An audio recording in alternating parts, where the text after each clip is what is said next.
Yo, what's good, everybody? Welcome to episode 21 of DeGodCast. Hey, we can drink now. We're legal. The podcast by DGens for DGens, where absolutely nothing is financial advice except for putting all your shit that's valuable on a ledger. Today is July 26th. It's JB, part of your trio of hosts. As always, we appreciate y'all tuning in. If you want to support the pod, please like and subscribe on whatever platform you're listening on.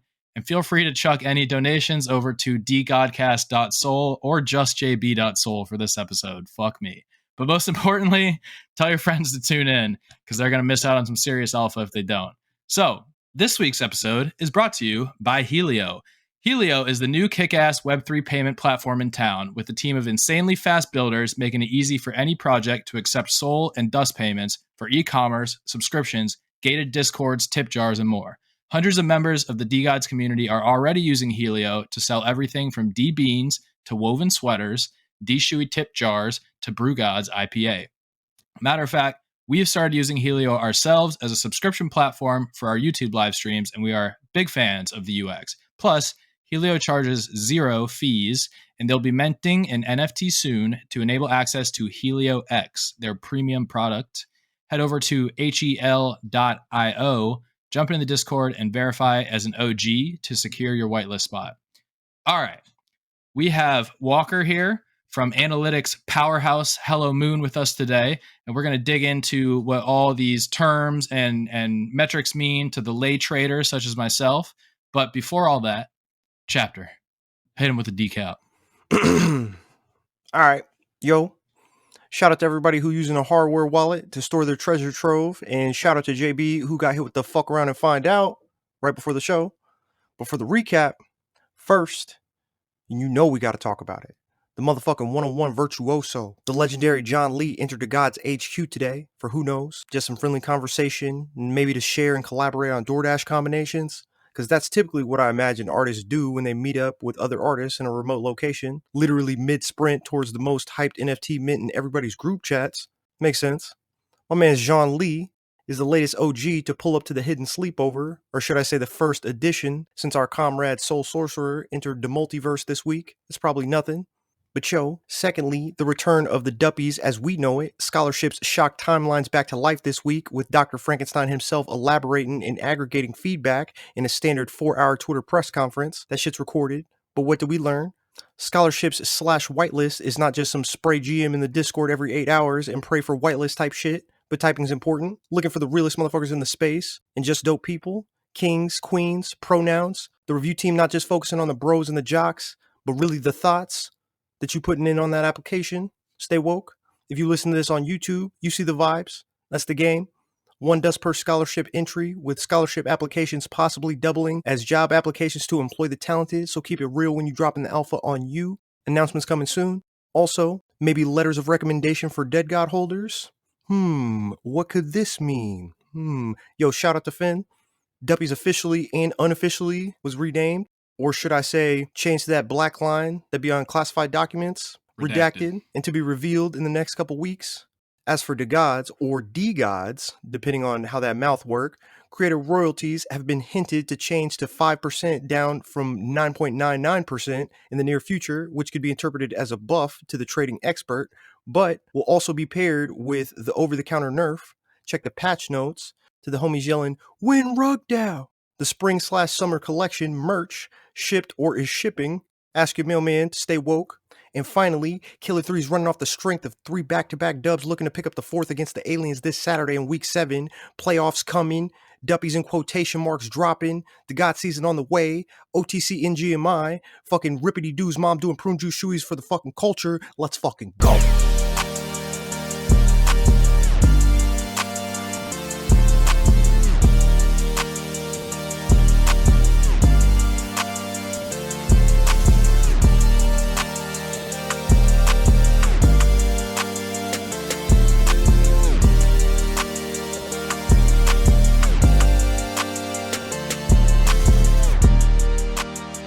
Let's fucking go. Sorry. Yes, the that Duppies space the other day was bananas. Listen to that shit at work the morning after because I'm not up at 4 a.m. because I'm a normal person. But yeah. All right, so we'll talk about this real quick. I was walking my dog like I do every Tuesday before we record. Yeah, that's what the streets want to know. Yeah, let's know. Yeah, go ahead, bro. Yeah, my phone starts blowing the fuck up, and I get Twitter notices, but not like this. This was nonstop. Like I got excited for a second, and I look down, and it is my Phantom mobile notifications going ape shit. 13,000 dust swapped on radium. 370 souls sent to so and so. 300 and I had like 400 shadow swapped. Blah blah blah. Just everything. NFTs sent. Shit listed. Floored. Sold on Magic Eden. No clue what happened. There was that Dippy's mint today, which was like a degen Duppy's mint. That which I didn't even touch until they were like 1,500 minted out or something. I saw a bunch of people posting on Twitter. I was like, I'll mint one just because they're fucking cute. I actually minted a Mickey one too, which is hilarious. But literally the only thing I connected to today that was unusual, like I connected to Matrica, connected to Magic Eden, the usual shit. But yeah, so no clue what happened. Seed phrase is not like anywhere that's not under at least heavy digital lock and key.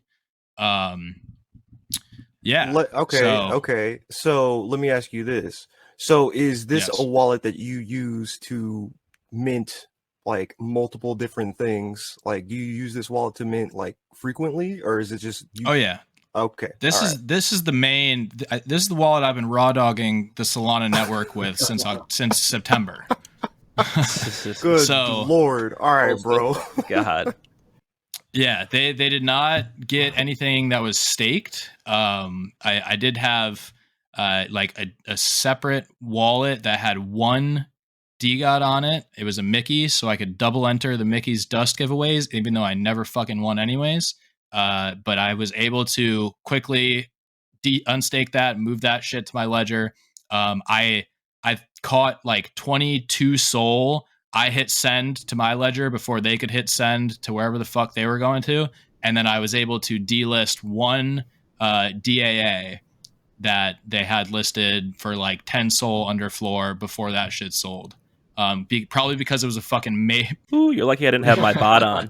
Yeah, so nobody had the Zion key hidden, but probably because it was like a maid dress DAA. So nobody's going to buy it even for 10 soul underfloor. But yeah, so it salvaged like 200 dust out of my 13,000 from my one spare wallet that had a DeGod. Salvaged one DAA and 24 soul. So probably like 700 soul between dust, soul, and NFTs into the abyss, if I had to guess. But it is what it is. Didn't get any of the DeGods. I have joked before that all of this shit could go to zero and I would still like be around, hanging and having a good time. And like, that's the case because pretty much everything went to fucking zero. But I know, that's what I was thinking, bro. Like, I didn't know, like, fucking, like, if they got any of your DeGods or not, bro. Because that's what I was thinking. Like, damn, bro, now we're gonna have to put out like now hiring for the DeGodCast. Oh, shit. If I was DeGods cleaned, I probably would have said, I don't know if I can do the show tonight. Because then we're talking, we're not talking, yeah, we're not like talking next 700 level. soul at that point. We're talking like 3,000 soul gone. It's generational wealth, right? Yeah. Maybe I some may have life-altering shit, been bro. like, well, crypto was fun. Because here's the thing, like, DeGods could go to zero, but I would still be a DeGod holder. If all of my shit is gone, then it's like, well, Solana was fun. Like, I'm not starting from fucking scratch. But yeah, neither here nor there, I guess. Shit happens. Buy a ledger. If the link isn't in the episode description, we'll make sure it is. Bro, Because I think okay, we I get got paid it. like a penny for every ledger you buy. And use use your it, ledger. too. Here you go. Use your ledger, bros. Use your fucking Yeah, ledger. there you My go. shit sat in the wrapper for like 3 weeks until I think Darth Degen finally like told me you got to get that shit set up. But yeah, Shout out to use him. that shit. Yeah. Don't And be then, JB. Use your ledger. Duppy's name. Yeah, fuck. Don't be JB. Don't be Function. Facts. Hey, it'd be like that. Duppy's name change was a wild drip of alpha in that space the other day. John Lee at DeGod's HQ wild piece of alpha. Although now my John Lee first edition that I got yesterday is gone. That kind of sucks. But damn. anyways, Oh, like I said, we got Hello Moon in the house. We got that boy Walker. The feds. Let's go. Yeah. And so y'all have really blown up from the first few times that I personally saw Frank mention your platform and looked into it and just kind of seen how sick it was. And now I would say that you're kind of a household name on Solana. But before we get into all that meteoric rise and the current state of Hello Moon, give me a quick breakdown on who you are, who the team is, and how y'all got into this whole crypto NFT thing / like how you got around to starting Hello Moon. Yeah, absolutely. So my name is Walker Guffey. Founded Hello Moon in, I think, October of last year.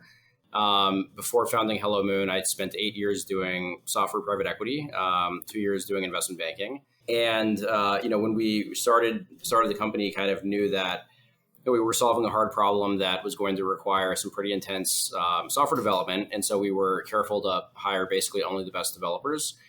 So today we've got something like 25 developers on the team. I think all of them but one or two joined us from Microsoft, Amazon, Facebook, or Google. Most of them were actually pretty senior people there. And so, that's put us in a position to build, what we set out to build. Damn. So you guys just came in. did you say 25 developers? That's right. Holy shit. So Wow. you guys just came in gun blazing. crazy. You Deep as knew fuck. exactly what you were going to do and you just fucking did it. That's right. Actually, we did more than we thought we'd do. But we did what we thought we'd do too. So There you go. Bullish. All right. There you go. Fuck yeah. Okay. So one of my questions was, before we get into the platform, like, how have you guys made any money doing this? Because you have this fire ass website. And as far as I have found in my tinkering with it, I haven't had to pay a dime for any of it. that's right. Website's completely free. So you can look at, I think, the best analytics on Solana for free. You can swap any token you want for free. You can look at watch trading, social trading, whatever you want, all for free. Beautiful. So we haven't started monetizing the website yet. We don't plan to do that for a while. I think we will never kind of put a subscription around it. So, we're really not focused on monetizing the website. We want to build something that's awesome for the community. We do have a business-to-business product line that we actually launched first. We work very closely with protocols, all kinds of other on-chain businesses. We make money there. Okay. It's dope. Okay. Yeah. That, I guess, always confuses me when there's like behind the scenes stuff that, we don't see as the consumers. But how would you charge another business or another company to use what Hello Moon has built? So we still keep that. We're still keeping that business line actually in stealth mode. But we're working with a bunch of people for all kinds of things. But one thing we do that we're a little more open about is APIs. So you can use us to basically any API you could ever imagine. We can vend. Okay. We probably already are vending. So Damn.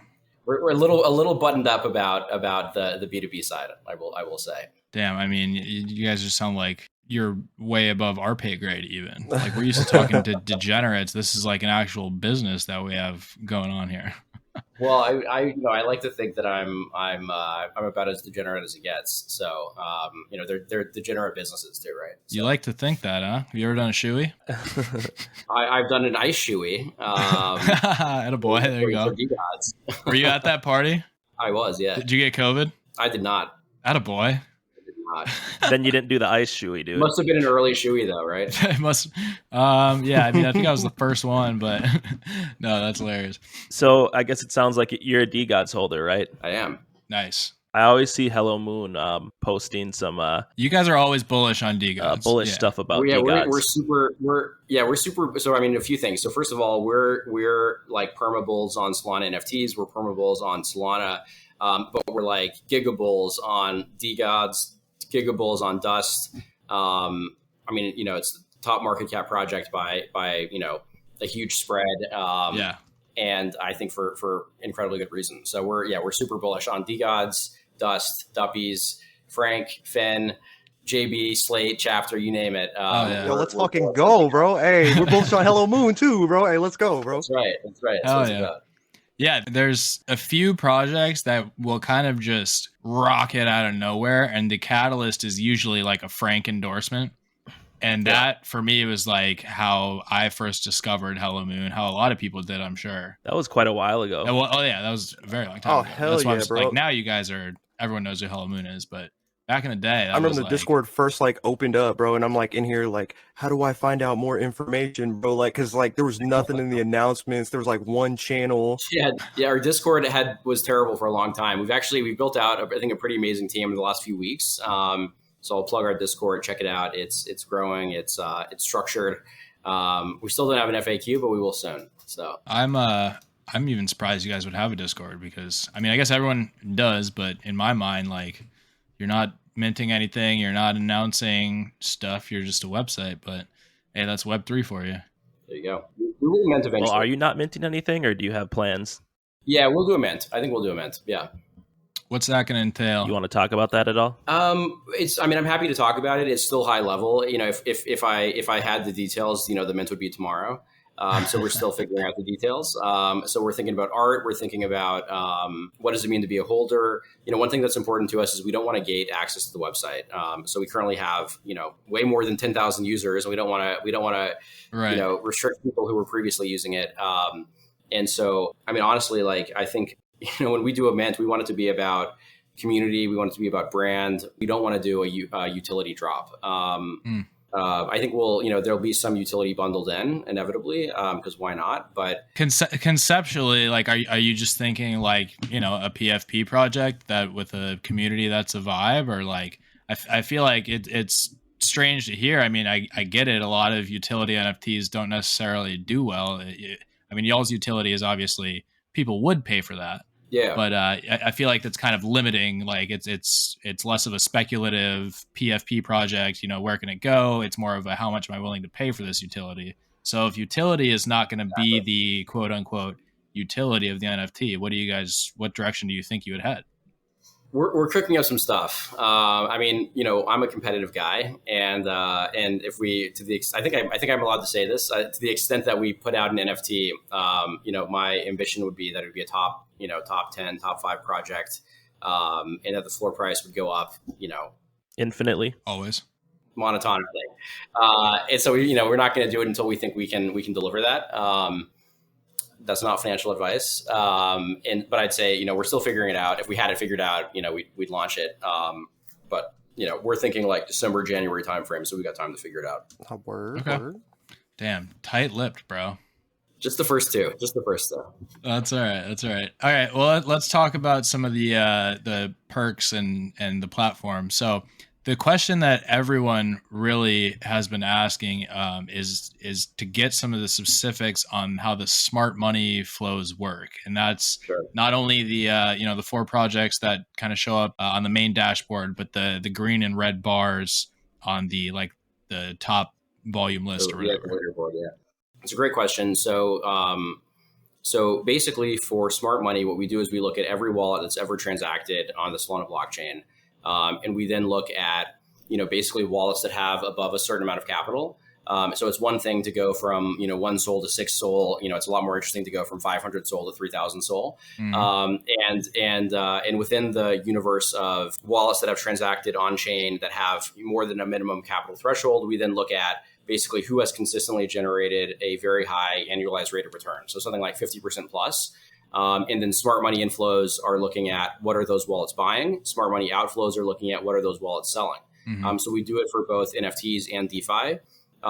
We posted a study for our NFT smart money flows, I think like 2-3 weeks ago. What we found is that on average, projects' floor prices are up, I think 15%, 24 hours after showing up as having smart money inflow. And a week later, they're up something like 12%. And then are we talking about showing up like on that top 4 in the corner, or are we talking about just having a slight green bar?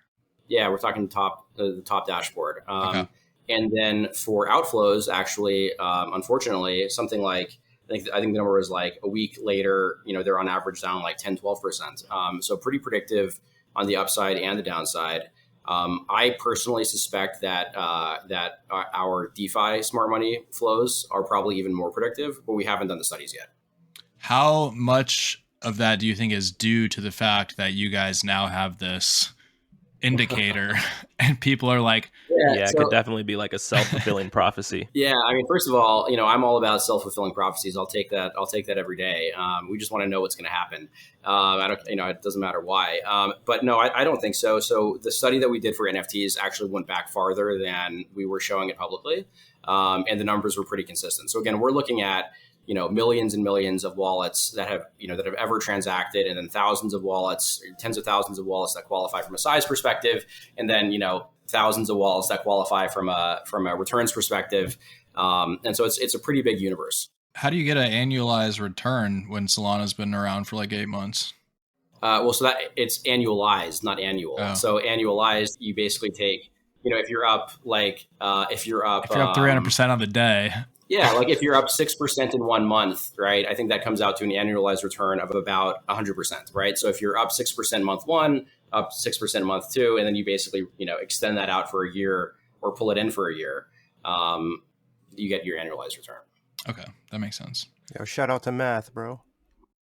So there's only 4 on there at any time. So like, what's the cutoff? Why is there only 4? How does what's the kind of time frame that's changing as well? Yeah, so we have so there's a few questions in there. So we have dashboards at the top of the page above the leaderboard, and for those dashboards, we are showing the 4 projects that have the most inflows, the most outflows. If you look at the leaderboard directly underneath, there's a red or green indicator for every project showing is there smart money inflow, is there smart money outflow. But we basically are doing it. The top inflow projects are what goes in the top dashboards. Jiminy crickets. Sorry, now I'm intrigued in these. So DGen sweepers, because I click on this. So this has nothing to do with social aspects. Smart money. Nothing to do with social. It's so funny. People were very upset this morning that DGen sweepers was showing up in smart money. But this morning, like DGen sweepers were at like 4 or 5, 5-ish, and now it's at 6.5. Yeah. So nobody's unhappy now. But we can't control what smart money buys. Sometimes it buys shit that looks stupid. Sometimes it doesn't. And that looked dumb this morning, but actually, tonight it turns out smart money made like 30-40%. So I guess they'll take it. I mean, yeah, DGen sweepers is at 8 now. It's at 8? Wow. Okay, it's 100%. Yeah, I know. I'm on Hello Moon right now. Yeah, it's 8. This is how I'm going to make back all the soul I just lost. I'm just going to follow these little green bars here, and I'm going to be in the green in no time. Yeah, it's actually really cool. So we've got multiple PhD data scientists on the team. We've got a pretty crazy team, and we think we put together a pretty crazy. It's pretty predictive. We weren't looking for which projects are going to go up. We were looking for what smart money buying, what smart money selling. But it turns out that smart money just generally does pretty well. So yeah, hey, that's why it's smart money. So you have this massive team, and you're going to build this killer ass product. What is the marketing like for that? Like, did you also have a marketing team? Like, how do you come out of the gate and flex on people and be like, look at how badass our shit is immediately? What's the strategy there? Yeah, so we're actually just building out kind of our marketing presence, our social presence now. And so up until 2 months ago, I was the only non-developer on the team. And then 2 months ago, we hired a head of growth. And then in the last 2 weeks, we've hired like 5 or 6 Discord mods. So it's otherwise all developers. Okay. So for a project who, maybe is not trying to do something that's like tech and utility related, and maybe, is all devs because they have this awesome, crazy, smart product that they're pushing out. What type of advice could you give them to try and get that social side, that marketing side going, to get eyes on the product? Because once you have eyes on your product, if your product's fire, it's gonna sell itself. Yeah. But it's that initial push. My advice would be stay away from data. No, I'm joking. Our strategy was we wanted to build an awesome product. We figured that a product that had great distribution would do well initially, but that if we just kept building a better and better product, at some point kind of, it'd go from a voting machine to a weighing machine, and we'd have the heaviest product. So, I'd say if you should try to build something awesome, or at least we tried to build something awesome, and we hope that, people would notice and run with it. And it feels like that's what's happened. But, we're also, we're now building out socials and thinking about marketing, etc. So, it's just what foot do you want to put first? So specifically, what advice would you give Famous Fox? I'm just kidding. Famous Fox. I mean, no, Famous Fox, like those guys are like fucking killers. Like the advice the advice I'd give them would be keep it up. Like those guys are huge. Actually, a lot of people don't realize how big Famous Foxes are. So anyway, that's what I would say. So going back to the kind of the stuff that you got on your site, what's the top social buying? Because a lot of times I see that and I have no clue who it is that's buying it. Yeah. So top social buying. So again, completely distinct from smart money. No overlap. For top social buying, we have something like hundreds of thousands of Twitter addresses that have been mapped to wallet addresses. And basically top social buying is showing what those wallets are doing, or at least what those wallets are buying. And so that's what that means.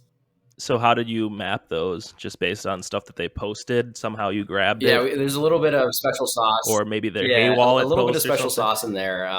But what I'd say is we probably have all you guys tagged. You can buy something, see if it shows up or not. But we have most people tagged. So. Big Brother is watching, man. Yeah, facts. Holy shit. I was just looking at the new swap. Yeah, I seen JB on the new swap feature. That's his secret partnership. It's with the IRS. Yeah, holy. No, actually, that's funny you say that. So one thing about us is we have no interest in doing that. I spent 8 years working with software companies. It's horrible working with the government. And so we're not working with the government. We're not working with the IRS. We'll leave that to some asshole who wants to do it. I was going to say that. One of our data scientists put something together showing insider trading that's happened on chain. And so for something like that, I don't want to I don't want to blow anybody up. So we tweeted do you guys want to see insider trading? And the community said yes. So I think we'll show it, but it's not about, we don't want to get people in trouble for doing it. We want to, it turns out that insider traders are actually even more predictive than smart money. So it's the best buy signal you can imagine. So anyway. That makes absolute sense. So you already have that info. You just haven't. That's going to be paywalled by the NFT as the insider trading section. Word. Hey, yeah. Maybe. I don't think so. I think we'll keep it free. Damn. Yo, Hello Moon is altruistic. Holy shit. Bro, I'm nervous now. We try not to be negative. We try not to if we catch somebody scamming, and actually, JB, you should send us the wallet address. We may be able to find out who it is. If somebody's scamming, we asked the community. The community said, yeah, you should reveal scammers if you can. But if the community had said no, we wouldn't. So, we want to. You should have led with that. Oh, man. Now I'm looking at my soul scan, and it is dark. How many users do you guys think you have daily? Oh, I don't know. I don't track it regularly. I think it's something like 200,000-300,000 a month though. Crickets. Oh, a month. Okay. Are there any other features that might be dropping soon that you are at liberty to speak about, or any other kind of updates? Let me think. There are a few good ones that I can't speak about. Watch list is going to be improving a lot, quite dramatically. Actually, social is going to be improving a lot over the next few days. So you'll be able to see. Actually, interested in your guys' take on this. We're going to do top social whale, right? So somebody who has their Twitter handle mapped to their wallet, who has who's the biggest whale of the day. We're going to look at top performer, right? So the best trader, what they're buying that day. We're going to look at most followers, and I think we're also going to look at recent social wash trades. So one thing that's really funny is that a lot of people will wash trade collections, sometimes even their own collections, using their main wallet. And so we don't want to be assholes, but it feels like it's in the public interest, and also it's pretty funny. Well, they're being assholes, right? So sometimes you got to fight asshole with asshole. We don't want to be narcs, though. How does watch list work, and what's the improvement going to be on that? Because I tried to look at it today and it wouldn't even load for me personally. So you have to basically for projects, for I think actually NFT collections and tokens, you can click add to watch list. And if you do, it'll show a floor price and the volume and a bunch of other stuff in the watch list page. But I think you have to add something first. So we're going to make it that. Yeah, I just went to it and I did have stuff added. It's not working now, but probably because you guys are doing updates and stuff. But the funny thing is I had it for a couple weeks and I don't know why, but DGen Ape Academy's price just always showed up as $69.69 sold. So I have no clue why that was happening, but it was funny. I'll text somebody about that right now, actually. That's intentional. The best glitch ever. What's your favorite feature? So my favorite feature is social. When we set out to build Hello Moon, never in the world did it occur to me that we would have hundreds of thousands of Twitter handles mapped to wallet addresses. Like the idea of wallet labeling, et cetera, was kind of interesting. And I thought we'd get like a few people manually. But the idea that we could just get like the whole market is crazy to me. So I'd say that's probably my favorite feature. I think smart money is really cool. I think it's super predictive. It also kind of sometimes smart money is surprising. Like it was surprising to me to see DGen sweepers on smart money today. But it was kind of like the collection of the moment, right? And so from that perspective, not horribly surprising. And so even if you're not looking to like trade based on smart money, it still kind of shows like what are the most interesting projects. By the way, I've got a baby crying in the background. I don't know if you guys can hear it, but hey, it's all good. Shout out to kids. Shout out to kids. How old? How old? She is now she is now 6 weeks old. Oh. So, no, 10 weeks old. 10 weeks old.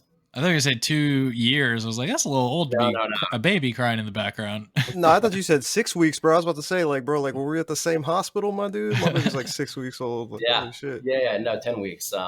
She's amazing. Bullish on babies. Facts. Really? Yeah, word, agreed. There's some alpha you don't hear every day. Yeah, shout out to the seedless. Like, it's all good. Smart money inflows on babies. Bullish on night nurses, too. Makes it a lot easier to have a baby. So, okay. Yeah, word. That's that Hello Moon money. Yo, speaking of that, bro. Yeah, so now you're talking about like night nurses. My girl was telling me about this shit, bro. You guys ever heard of wet nurses before? Like, not like no fucking like dirty shit, right?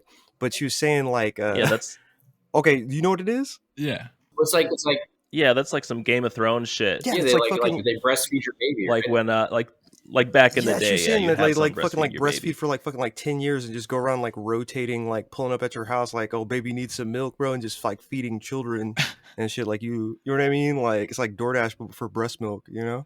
Shit's wild. Is that? Do you have one, or was that just a history lesson? No, I don't have any. It's just he said something about nurses, and I was like, oh shit, bro, my girl was just telling me about this shit. That's funny. So I don't know.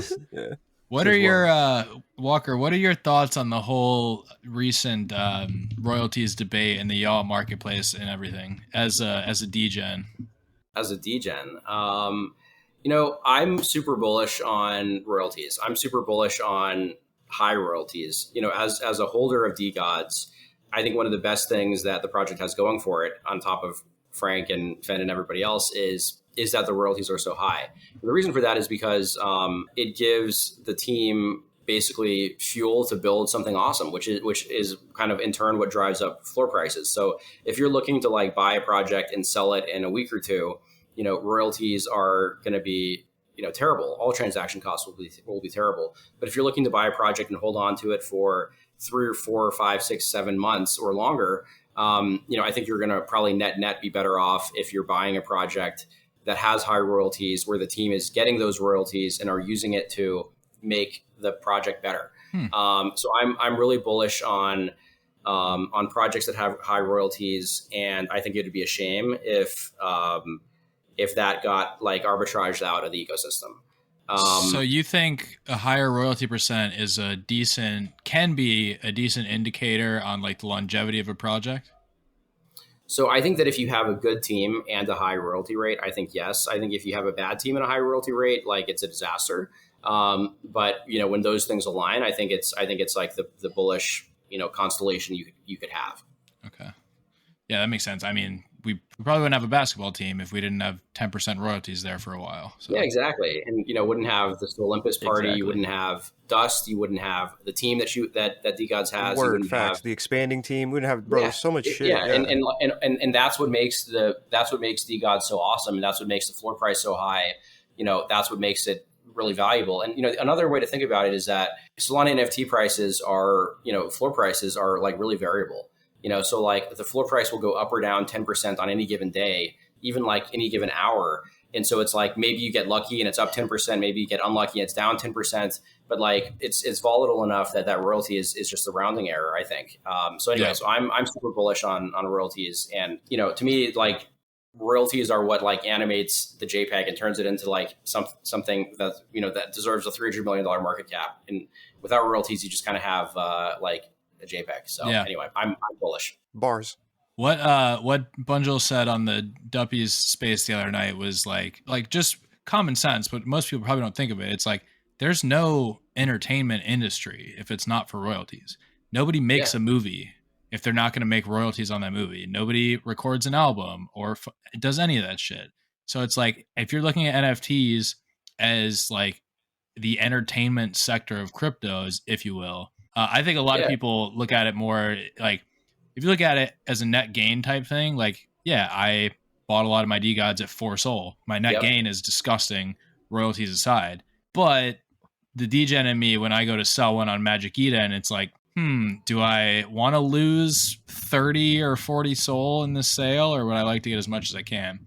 I think that's, if you're selling something for a fat bag, like 10% is can be a lot, right? It's like when you go out to eat or something, and like where I live, at least, if you're eating and drinking, there's special tax, and it's like 13% when you go out. And it's like, fuck. So if you spend a bag and then that extra tax, it really hurts. Somebody mentioned once, and I don't know if this is something that would be possible or if it even makes sense to do, but like a scaling royalty where like, okay, floor price is 10 Sol, royalties are 10%, floor price is 1,000 Sol, they're like 1% or something. That could be interesting, but. Yeah, I mean, on one hand. On the other hand, when I met Frank, the DeGod's floor price was like 4 Sol, right? And, I would argue that the reason that it's now, 300 or whatever it is because of that royalty. And right. And so it's like, like, would you rather sell it, buy it for 4 and sell it for 300, but, net out 266, or would you rather buy it for 4 and sell it for 7 and, keep all 3? I'd rather have, the 266, but. Interesting.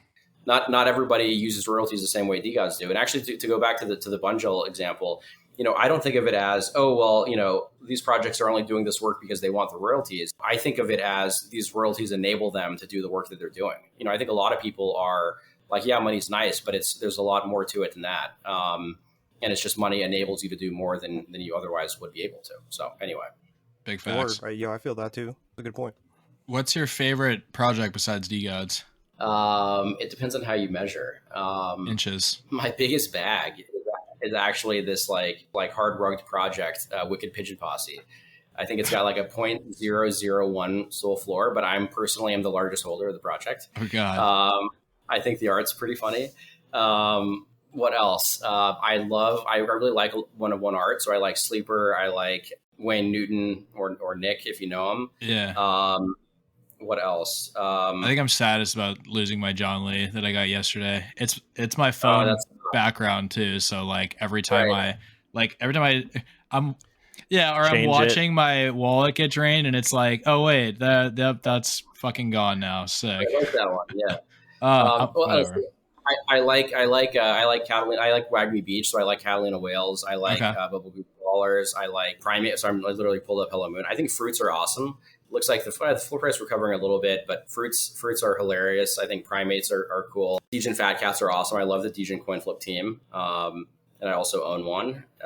OK Bears obviously are have done well. I'm a DeGods maxi, right? So. Dan, that was actually a shit question because you just listed a bunch of projects that just got swiped out of my wallet, and it just was deep blows to my gut that whole time. There we go. Terrible question on my part. Fuck. All right, fuck that. Let's pivot. What's your biggest L, or what's your for biggest paper hand or something? For example, mine was I minted 2 DGen coin flip, and we were already a little sussed out about it at the time because it was the first, the very beginning of gambling meta, and they got listed on Exchange Art, which was no one had heard of at the time. Insta listed on Exchange Art. I was like, oh, this is for sure a rug. I minted them at, I think it was 0.75. I sold both of them at 0.88.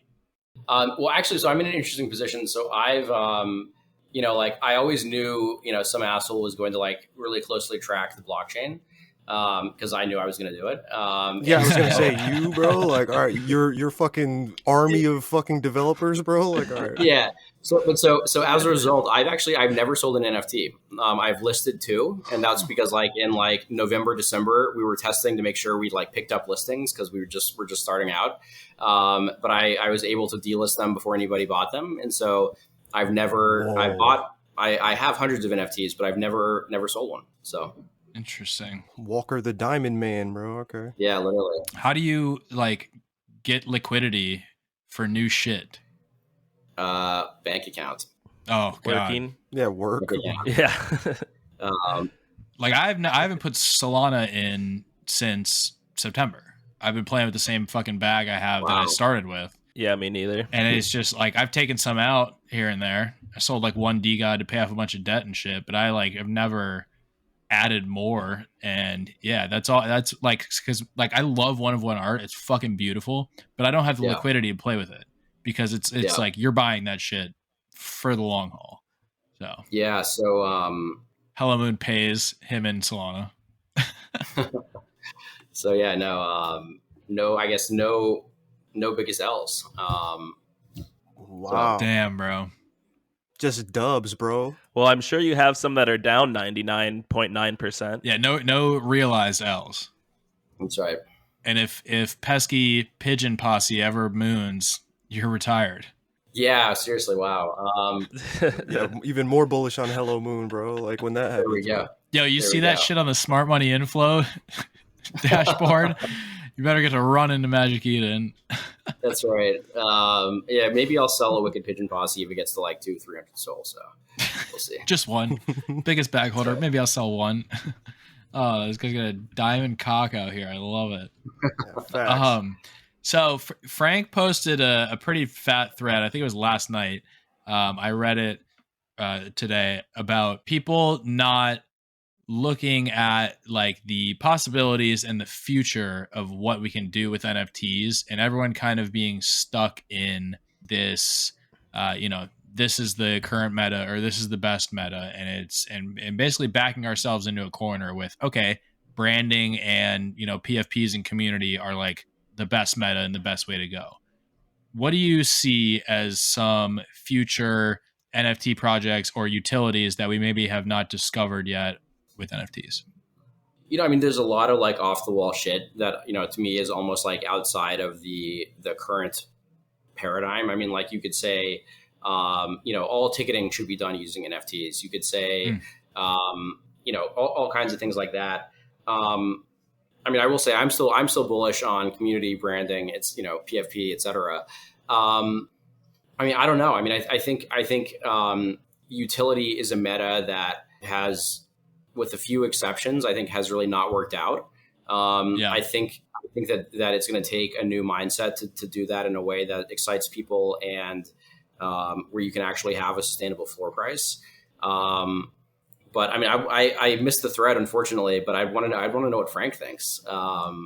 So I know you guys are cooking up some cool stuff though. So what's the coolest thing you think the DeGods are working on? I love the basketball team. You think about it right now, Web3, crypto, Solana NFTs is you have developer culture on one hand, and you have degen culture on the other hand, and some kind of overlap between the two. And that really kind of, encapsulates a lot of people. I like to think that even though I'm not a developer, I like to think that I, kind of cover both.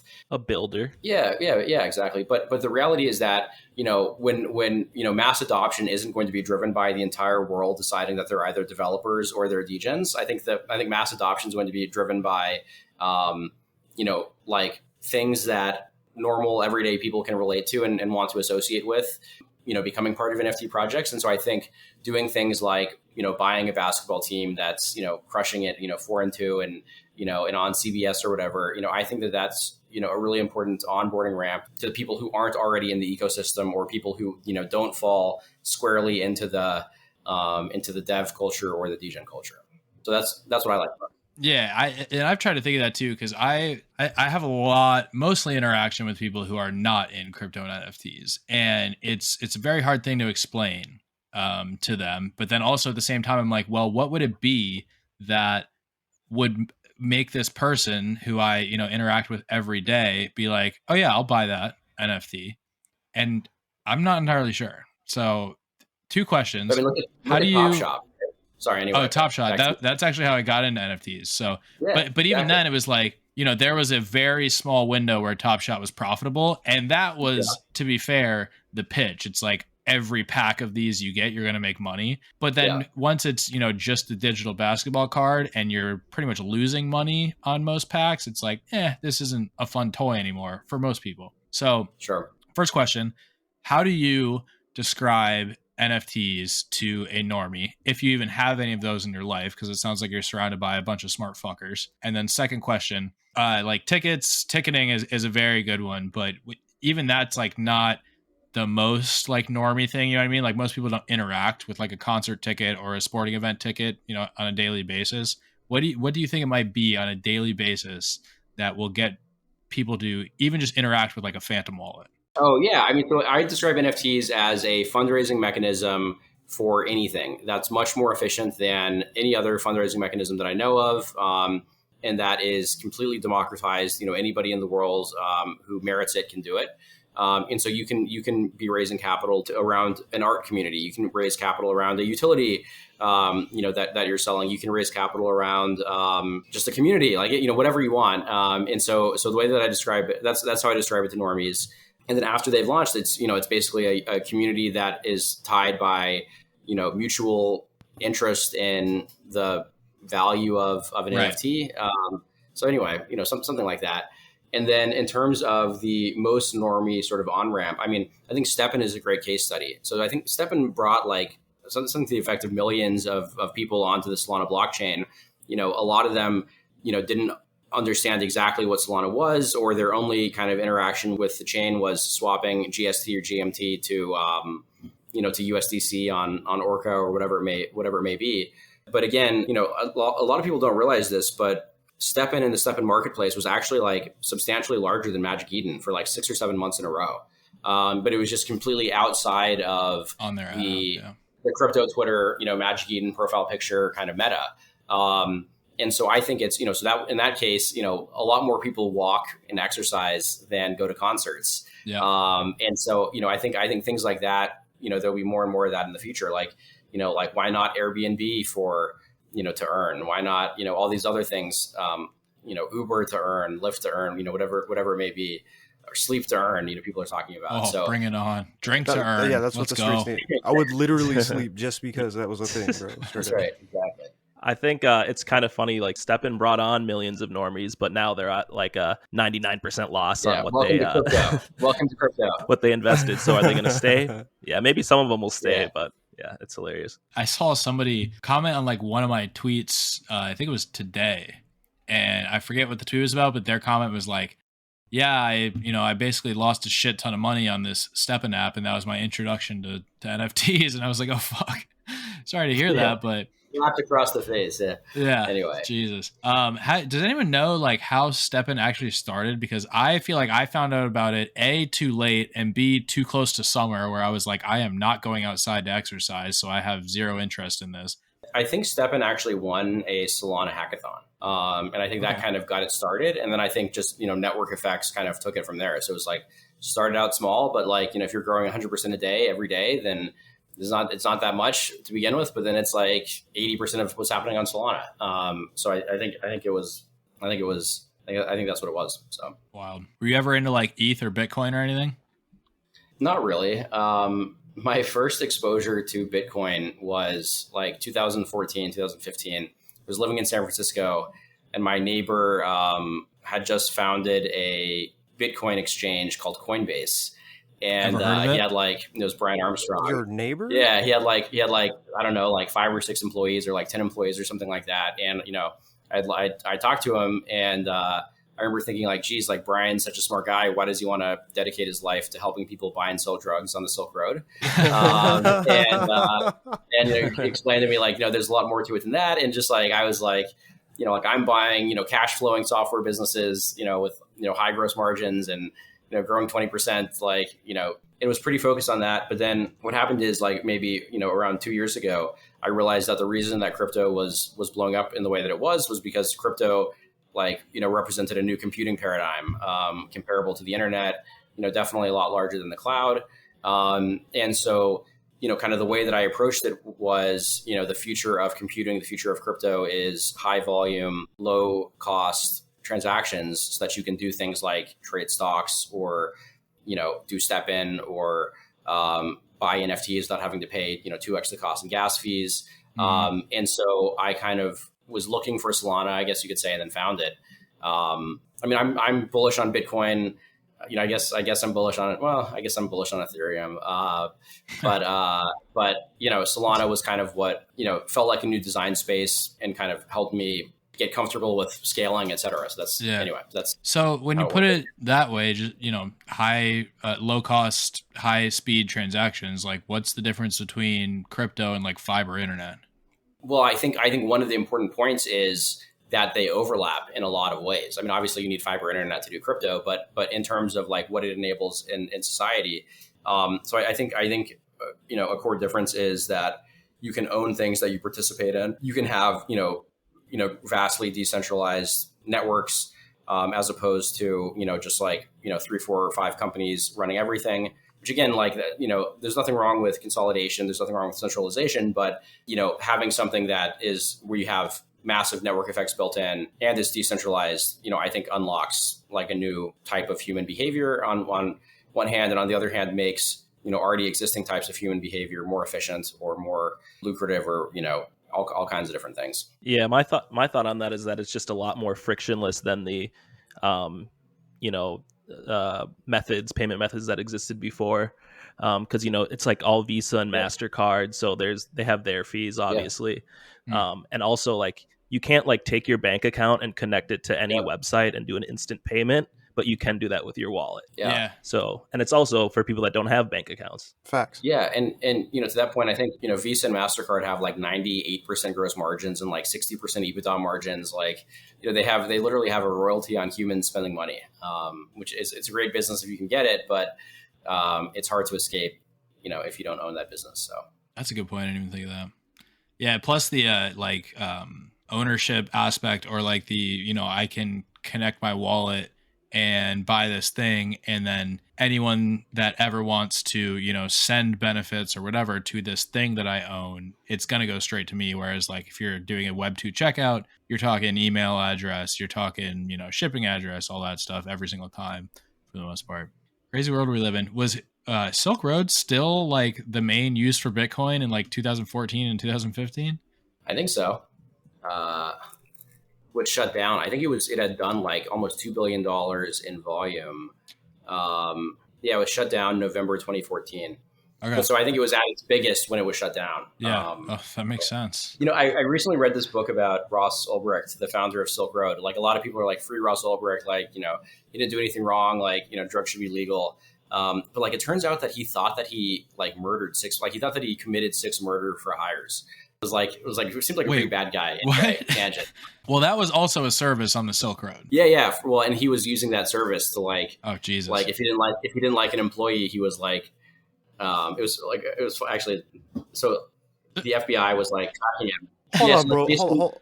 Hold on, Walker. So you're saying that this guy, for employees that he didn't like, he would like dox them and like, put like hits out on them? Is that what you're saying?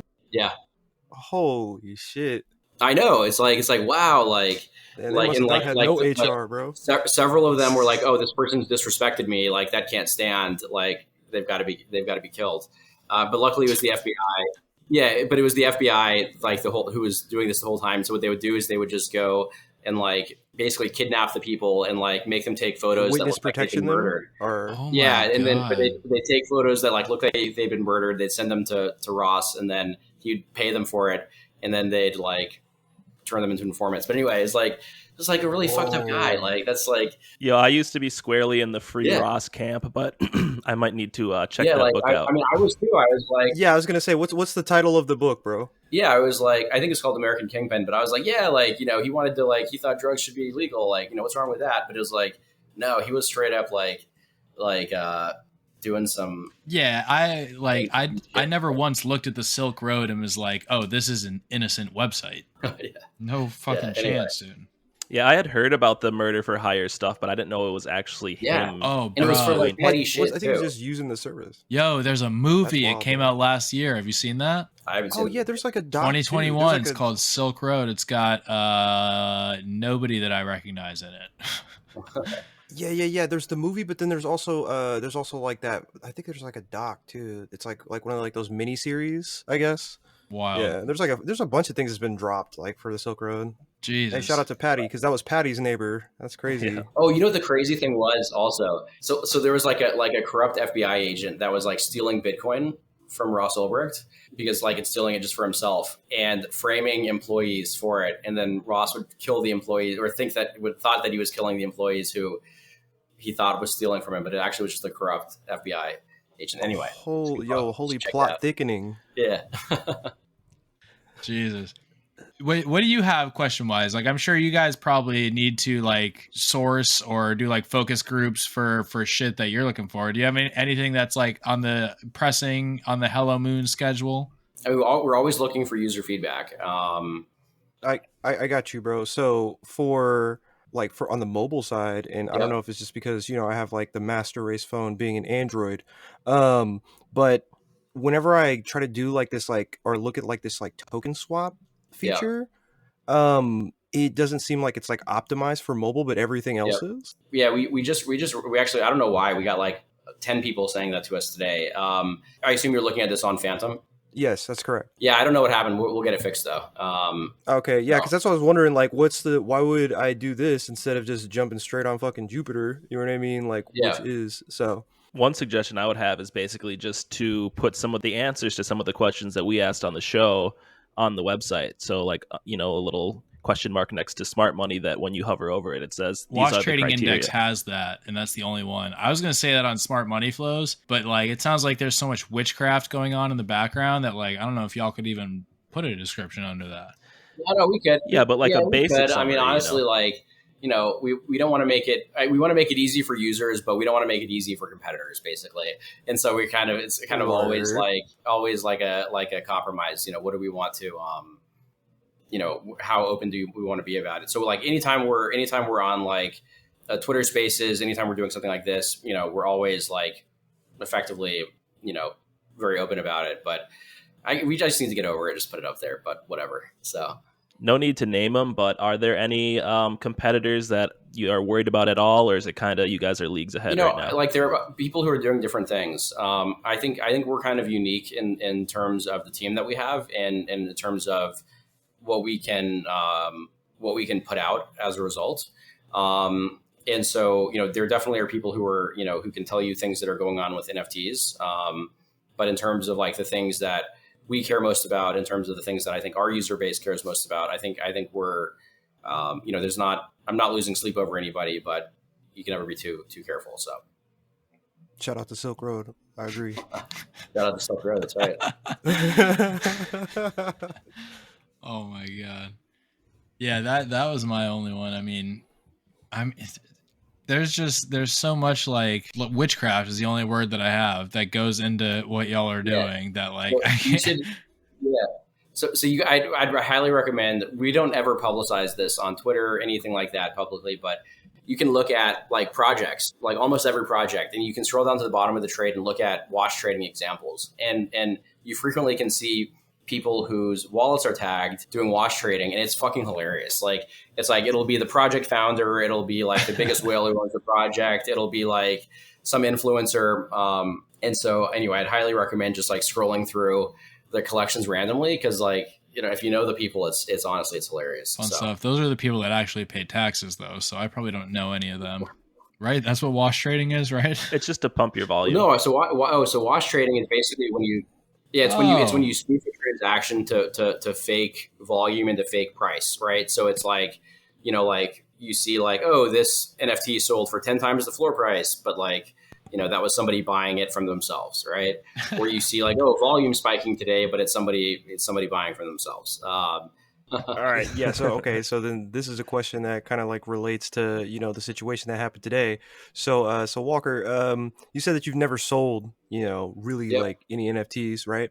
So do you keep your NFTs on, I don't know, like just a Phantom wallet, like a hot wallet, or do you use cold storage or some other type of thing? It's a hot Phantom wallet. Don't say that out loud. It's a ledger. It's not a ledger. He's telling the ops where he's at, man. He's telling him to spin the block. No, but actually, in all seriousness, I'm tagged on Hello Moon as my personal Twitter handle, which is @WalkerGuffey. And so I try to keep it all centralized, so everybody, you can see what I'm doing if you want. Sure.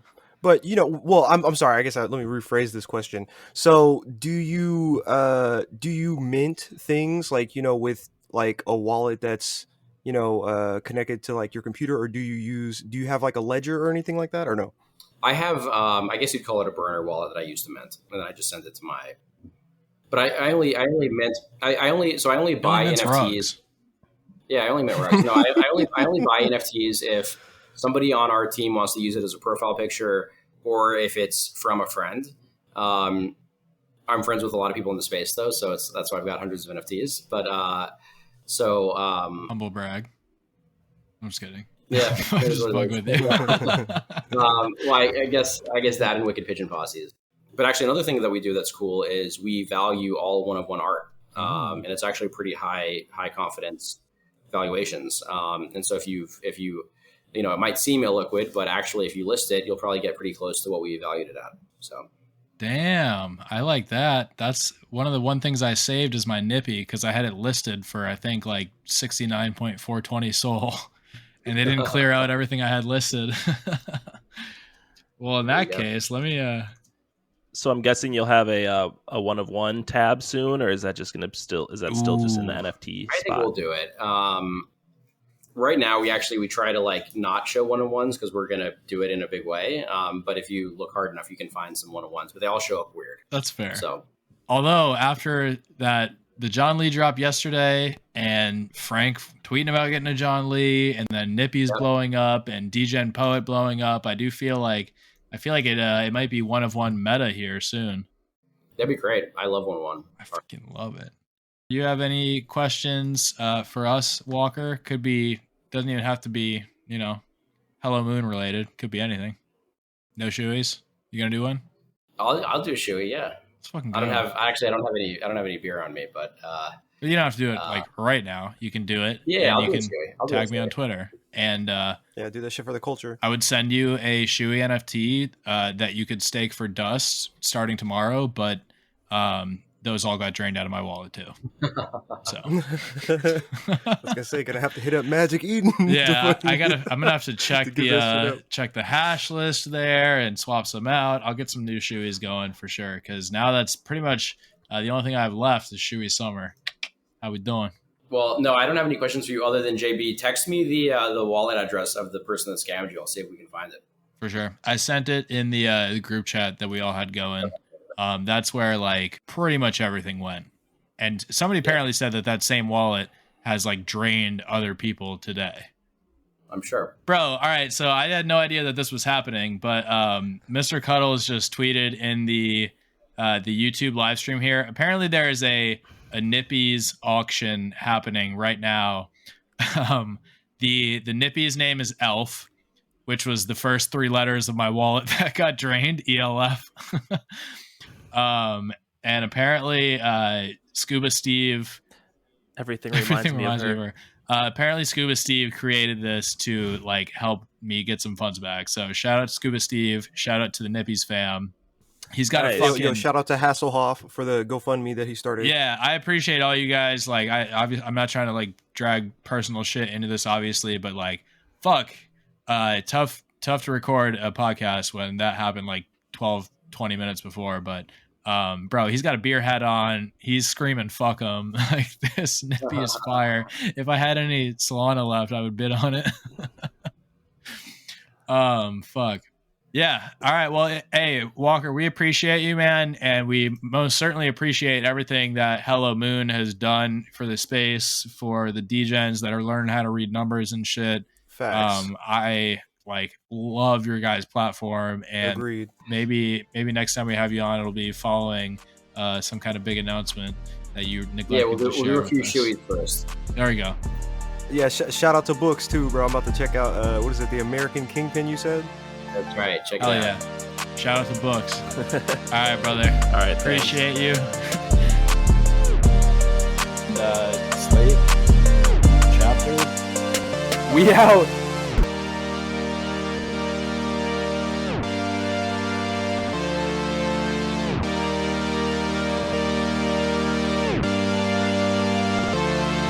Bruh.